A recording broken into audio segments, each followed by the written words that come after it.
start with the presentation of the next bill, please. Committee. I recall that by a letter dated 23rd of May 2017, we sent two annexes. It was in response to your letter of 18th May 2017. And the two annexes we sent are one, the Nigerian Postal Services Bill 2016, and a document titled Program of Action on Restructuring and Modernizing the NIPOS. So I'm happy that members already have these two documents. With your permission, I would like to make a highlight of the Program of Action on Restructuring and Modernizing the NIPOS. They are already before the committee. It's about 12 pages. And I don't know whether they should be taken as read, but the highlight that I just want to explain, which forms the foundation or the necessity for this program of action, is when the Buhari administration came on board, like everybody is aware, we discovered that NIPOS was in a state of comatose actually. Following the emergence of the GSM, it became almost unnecessary for people to write letters, because the correspondence you want to post to a place like Maiduguri or Gombe, which will take 2 weeks to get there, by SMS or by email and other electronic means, you could get the document, you could get your information there in real time. So we felt that since NIPOS still have all its infrastructure intact and all the personnel who have been trained over the years, we should look into diversifying the services of NIPOS. And so we thought that one of the things that we can do, which already has been having a toll on the rural people, is the fact that they are financially excluded from financial services. We recall that in Nigeria today, NIPOS is available in about 1,500 locations across the country. Unfortunately, with regard to banking services, Nigeria has 774 local government areas. In more than 50% of these local government areas, where the majority of Nigerians live, there are no banking services. That means majority of Nigerians are completely cut off from financial inclusiveness. And we felt that we could use the NIPOS, to bring about these financial services to people in the rural areas through postal agencies spread across. And that was why we thought of the idea of a NIPOS bank of whatever description. NIPOS bank, even in well-developed countries like China, South Korea, and so on, they have what is called NIPOS bank. Of course, the methodology for the operation differ from one place or the other. So we felt that we could introduce into NIPOS services the operations of NIPOS bank, so that if somebody, for instance, most of us who are here come from rural areas, at the end of every month, we want to send money to our loved ones. To do that, as of today, you either go to a motor garage to look for a vehicle going to your village, or send somebody to go there with the attendant risk that there could be an accident, there could be robbery on the way, and so on. But through the post office, which is spread all over, you could go into a post office, send money to your loved ones in a faraway village, and in real time, through technology, the money could be received on the same day at the same time in whatever part of this country, as long as there is a postal agency. So that was why we thought of the idea of having a postal bank. The second thing we thought we could also use NIPOS for is about having a NIPOS transport and logistics services. We know that NIPOS necessarily has vehicles which they use in carrying postal materials from one place or the other. It should be possible to commercialize the transport vehicles of NIPOS.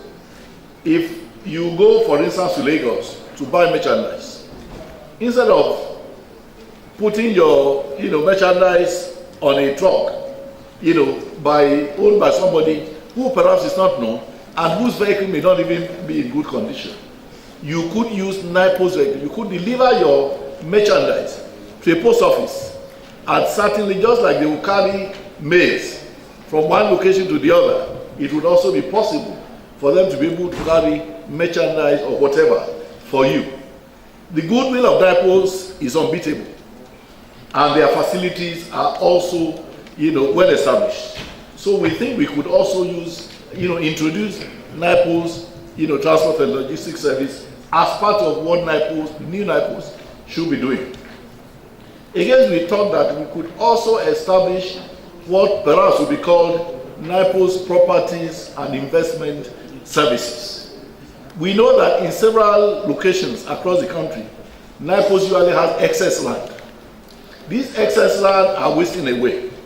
In some places, people have taken over these, lands, using them for free, and at times I understand that in one place across the Niger, somebody has also, perhaps because we know that there's money there, our facilities have been taken over. So we think that we could also introduce NIPO's property and investment company by leasing extra land of NIPO's to members of the public to build either office complexes, shopping malls, garages even, and whatever, on the basis of having to take rent or pay for lease and all of that over the years. Once the properties are on NIPO's land, they will remain NIPO's property for the use of those who invest in it. Already a lot of people have been writing to us for leasing, and we think that once we agree on the structure of what we'll be doing with regard to that, all these lands will be identified, advertised for the general public to determine which land they want to apply for on lease basis, develop their properties, and then NIPO's from that will continue to have a stream of income for life by the grace of God. We're also thinking that NIPO's should also be involved in e-commerce. E-commerce has been the new way of buying and selling. We know that private companies are involved. Most of these private companies involved are not known. NIPO's is well known, and you can be sure that when you entrust something to NIPO's, there's no way that it's going to be lost. So through the internet and through the use of internet by NIPO's, they could engage in e-commerce such that anybody who wants to buy something from one location to the other, he uses NIPO's facilities, get the seller, after paying online by the buyer from wherever part of the country, the seller deposits what is being purchased in a NIPO's office, and it is delivered, wherever it is being purchased. Now, we again are thinking of having the service of NIPO's, which could be e-governance. We know that government has a lot of services. For instance, if you want to, acquire a passport, in every state, there's only one passport office. And yet, some locations within the state could be as far as 200 kilometers away from the capital.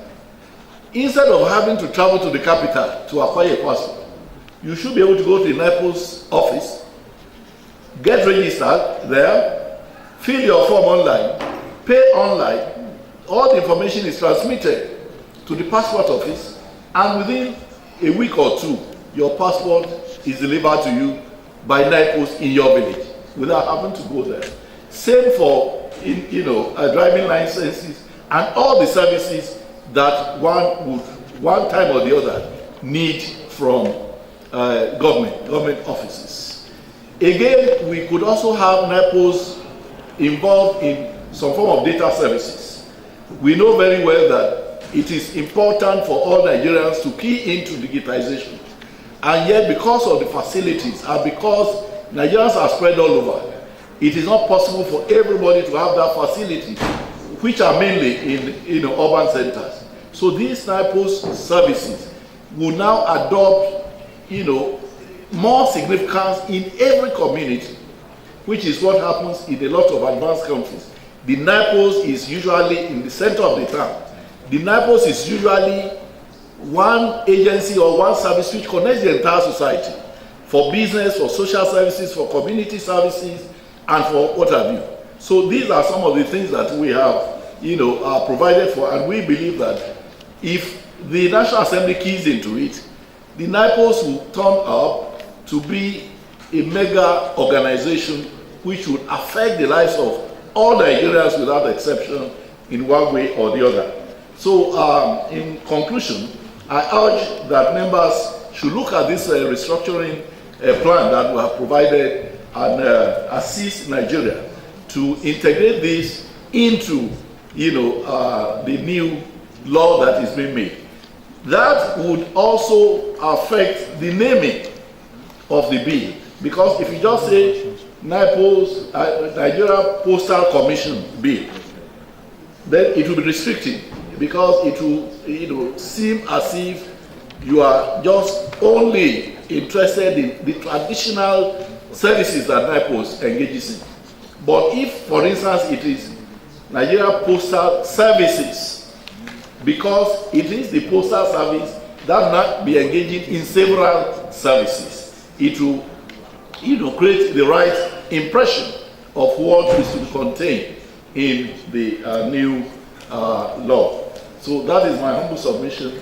We urge you to do the needful by critically looking at this with a view to integrating all of these ideas into the new structure that we are looking at. Thank you so much. Thank you, Honorable Minister, for the well-articulated Nigerian Postal Service Commission Bill 2015. That's what we have, and we actually doing public hearing on. Now I'm seeing submissions from Ministry of Communication with NIPOS, the Nigerian Postal Service Bill. But going through it now, just noted, and I want to mention, I want to point out what Honorable Minister just said now, that you wanted the name to be Nigerian Postal Service, Nigerian Postal Service. But in the first page, or the part 2 of your bill, it says establishment of Nigerian Postal Commission. Postal Commission.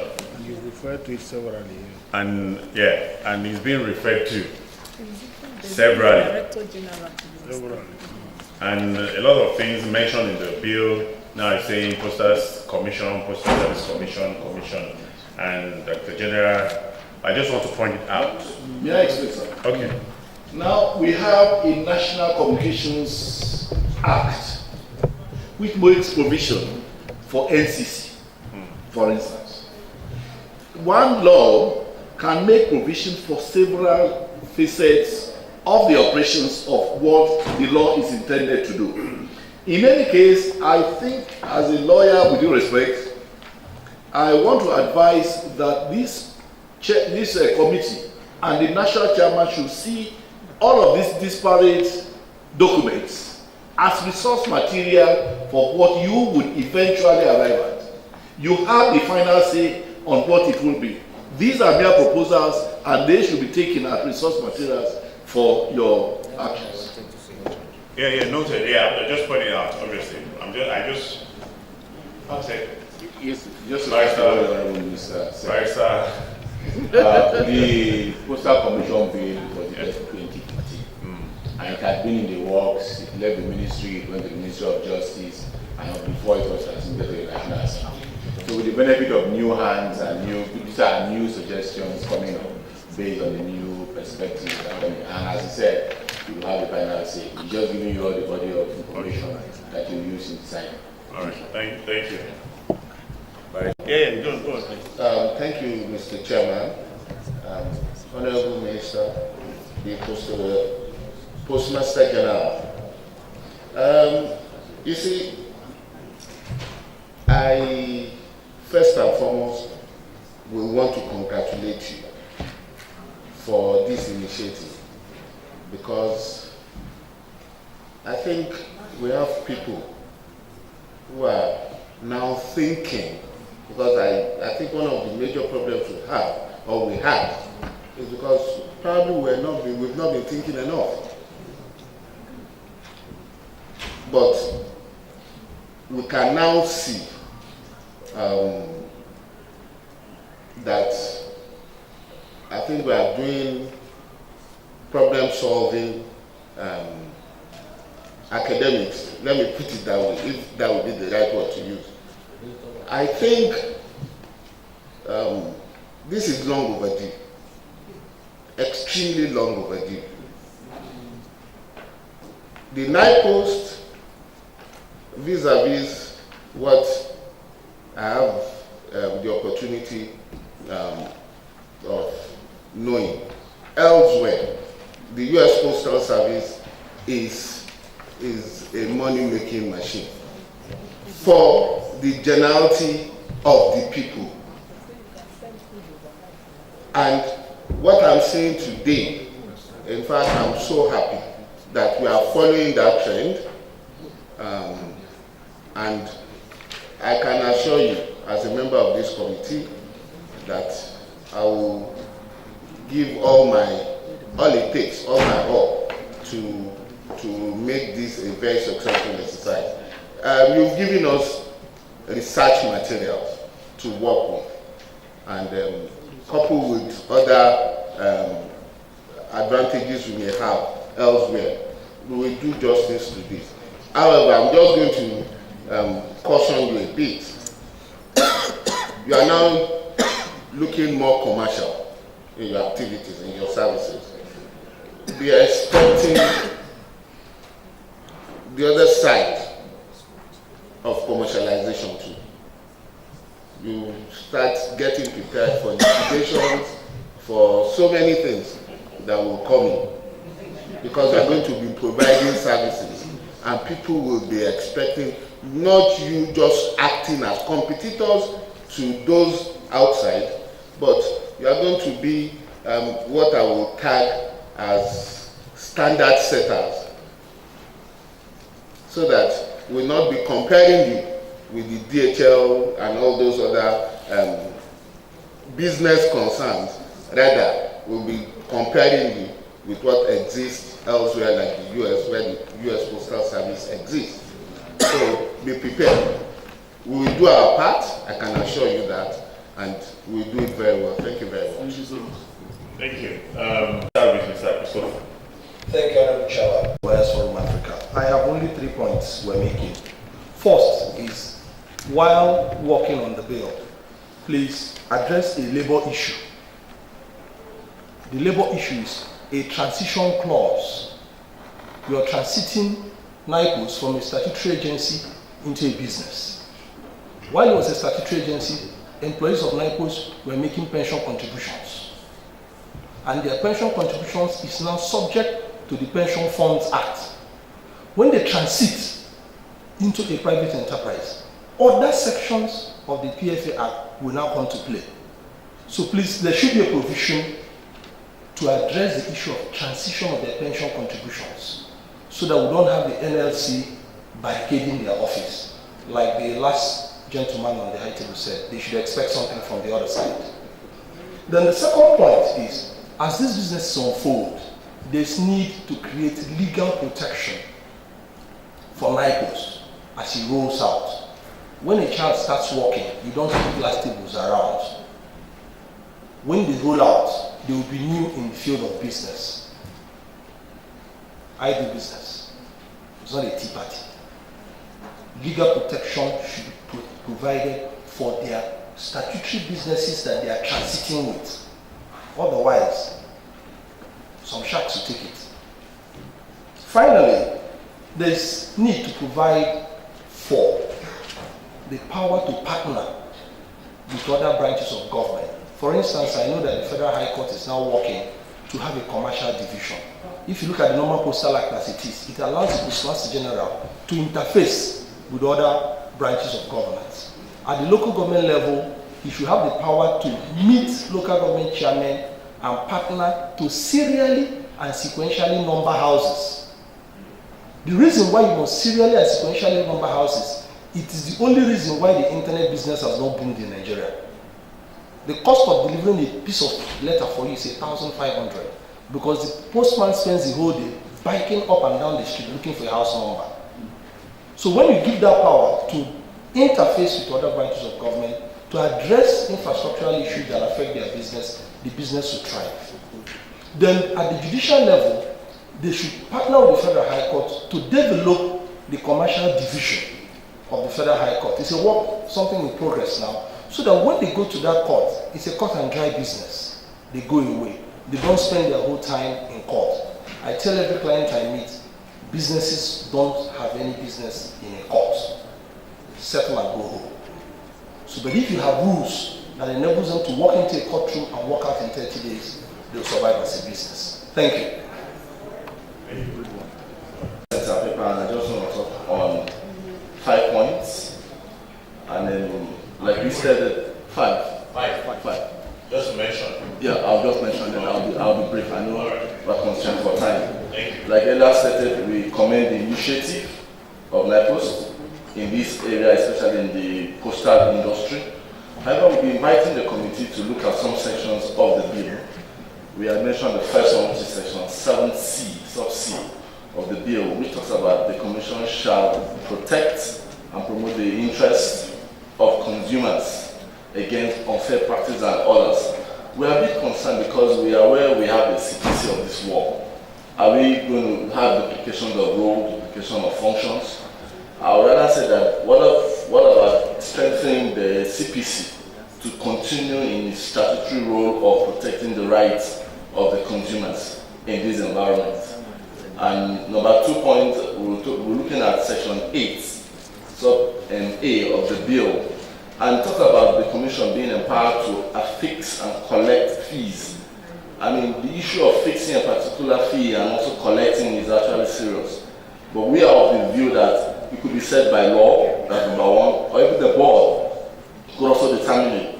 So nobody wakes up one day and says, well, I am acting for this commission and I'm fixing this fee, to avoid discrepancies and various forms of charges, even in the industry. Number 3 point we're looking at is seen in section 84, sub 2 and sub B. And I mean, it's a bit alarming because we say a compulsory contribution of 2.5% of annual turnover for the licensees. I mean, that is enough to kill the business and also to kill the industry, because 2.5 is very huge. We're not saying that the licensees should not make contribution, and even the way and the language, that the wording that is being provided for in the Act is contribution, and you now use the word contribution shall, and an amount or a percentage is being imposed. So that is choking to the people, particularly in that particular industry. And we feel that the Commission or the committee should look at that again. And we are also looking at section 86 sub G of the bill. I said the paper has already been sent earlier, so I know the committee will look at it. That's why I'm actually rushing over it. And that talks about the membership of the UPS fund board. Yes, it's a welcome development, but looking at the composition, there are 8. And out of those 8 members, there's only 1 for the private sector. And the private sector is expected to also make contribution. Now, the last speaker talked about partnering and partnering and partnering. I would rather say, yes, it's good to partner, but it's not necessarily on an equal footing, but for those that are actually involved in that line of business. Yes, in the fact that you're coming on board or going to that line of business, we are proposing that there should be an upward review in terms of the number of private sector that will be on that board, so that they can also make their views heard. Because in terms of voting, it should be 1 versus 7, and you clearly know where the scale will tilt. And finally, on the 5th point, I was thinking that NIPOS would rather be a regulator and regulate the industry, strictly as a regulator, to regulate the industry, and not get involved in the field of play.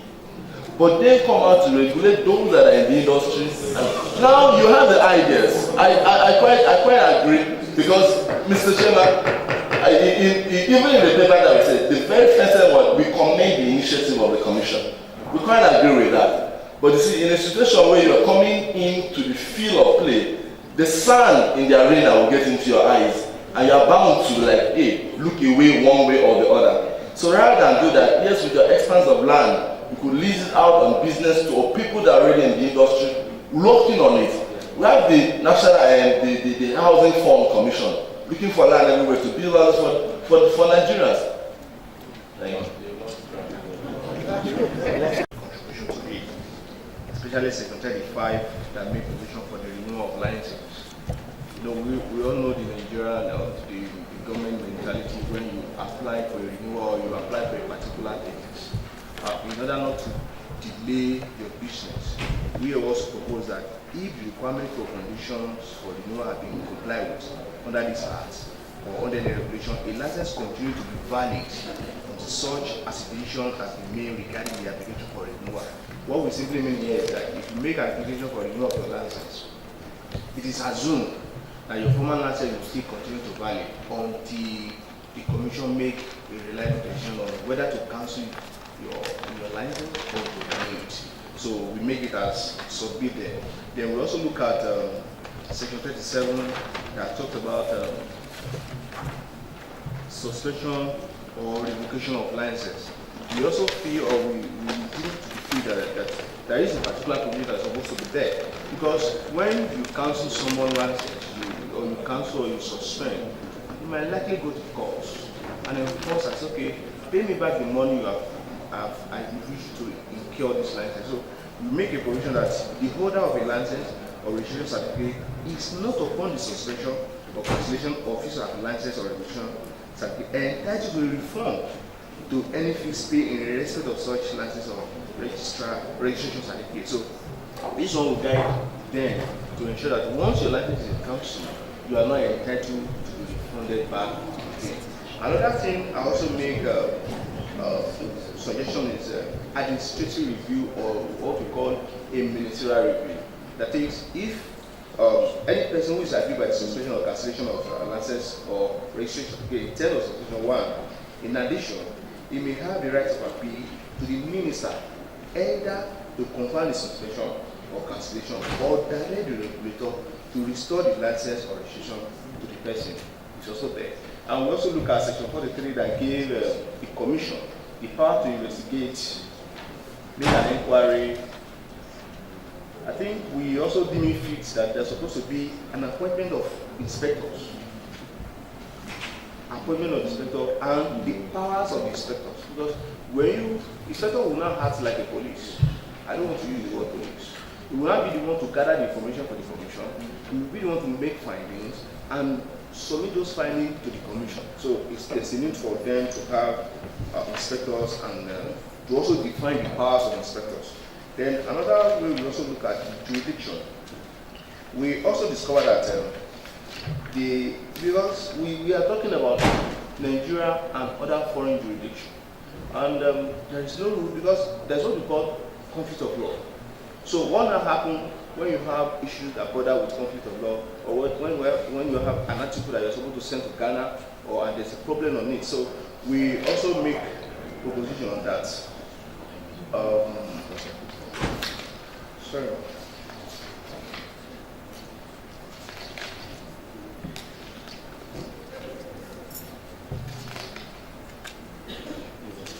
So we are saying that Nigerian law apply in the case of outgoing postal articles conveyed by air until the aircraft convey the postal articles touches down on the runway at the first step on the country of destination or of transit of the postal article.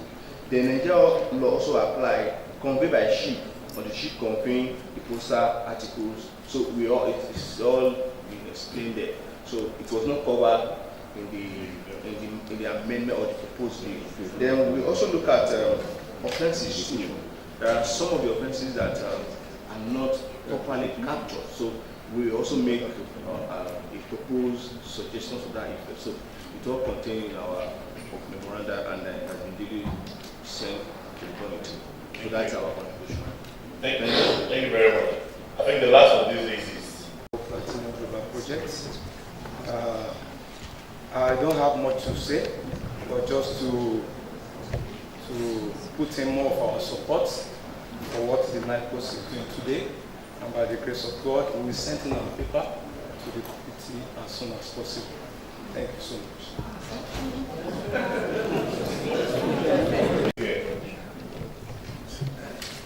Yeah, thank you very much. One, on the legal regime, and two, on the operational aspect of one key reform initiative that this bill contains, which is giving NIPOs the power to engage in become a financial institution of sorts. It's something, as I said, that we have all been working with them on. On the legal front, it should be remembered that that sort of activity will always be subject to the legal requirement of licensing by the central bank. And then on the operational side, I just want to reiterate that there is need for both institutions to continue to collaborate, particularly in terms of the kind of structure that NIPOS will have to place to facilitate its transformation. Thank you very much, Mr. Chairman. Thank you. Me as an NIPOS can send money and somebody receive it, send money in Abuja NIPOS and somebody receive it in Ibadan NIPOS without having any, without being licensed. Postal agency. Well, that's like money transfer. Yeah, it's something we regulate. If you want to transfer or move financial instruments, especially money, you need to be regulated, and CBN does that. But if that would be part of the activities that NIPOS would want to embark in, of course it would need support of central bank. Okay, Honorable Minister. Well, I believe that what we want to do in this country is being determined by the peculiarities of our living in Nigeria. We have had situations on ground over the years. These situations have not addressed the fundamental problems of poverty, of lack of inclusiveness. So I would want to appeal both to the committee and even to NIPOS to think beyond the box in creating enablement for the form of rural financial services that we think should be available to the rural poor. And so I believe that in whatever bill you will eventually pass, you would take note of the peculiar situation that both NIPOS and the rural people are in, to ensure that there's some form of seamless operation for that. For instance, if there are 2 or 3 categories of banking, regulations, for our purpose in this country, because we have a major problem we want to solve, it will not be out of place for the law to create other conditions which may not be as stringent as what already exists. The law can always take care of everything. Like it's often said in the UK, the law can say a man is a woman, and that the woman is a man, and it becomes a law. So I therefore want to urge that even central bank should begin to now start thinking of liberalization of the conditions to ensure that we're able to solve the problem. We don't want to have a rural or NIPOS bank for the fun of it. Not for the fun of it, but because there are real problems confronting the majority of Nigerians with regard to being financially excluded. And we want the law to work for the people. That is my humble advice. Thank you, sir. Thank you. I just want to quickly chip in to the concern raised by, I don't know, the man with the car. Oh, and that, Sorry. that's Senator Akpabio. Mr. Akpabio, I think you should get some things right here. There is a commission, which is the regulatory body. There is the postal service, which is the business concern. It's just like NCC and NITEL, even when the MTN people came and got license. NITEL still had its own license. So nothing stopped NITEL then from investing money into the telecom services. So there are two things. Everybody, which is the NIPOS Commission, then the business concern, which is the postal service. They are two different things. If Nigerians have a company as big as the US Postal Service that is competing with DHL, that is owned by the Nigerian people, there is nothing wrong with it. Let it just be a standard setter, like I said. I think that should clear whatever doubts you may have. Thank you. Thank you, Honorable colleague, Honorable Minister of Communication, Barrister Fijabi, our own from Oyo State.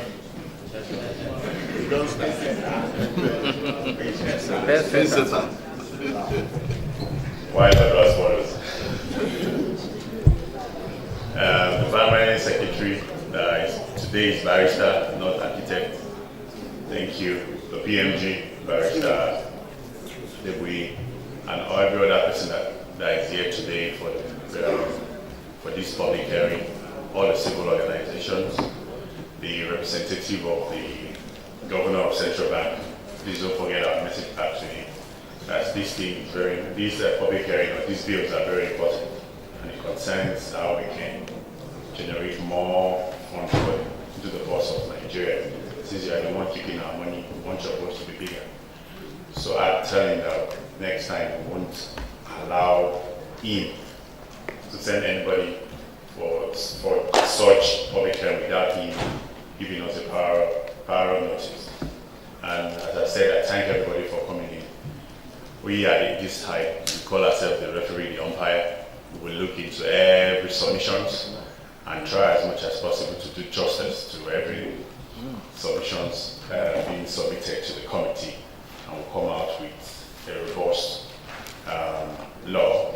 And as I said, we did some advertisement concerning these public hearing on the national days, and we expected all the stakeholders to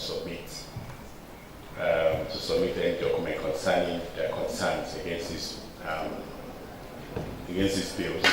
There's still room for them to submit their concerns.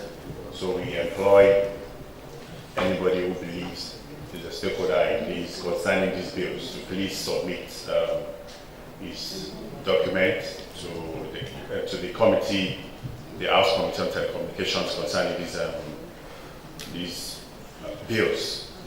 So, as I said once again, thank you very much for coming, and we appreciate you. And I want us to believe that all we are doing is concerning Nigeria and Nigeria as a whole.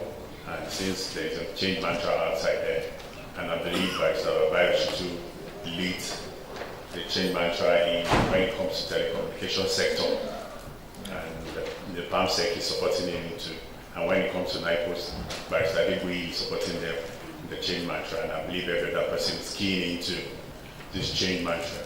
So as at the end of the river, at the other side of Nigeria.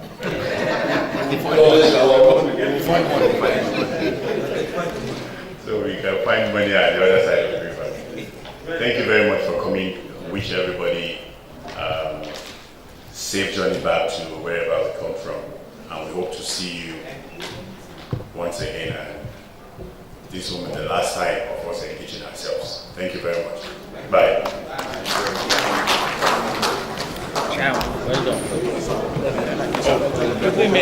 Sorry, motion to move and adjournment, please.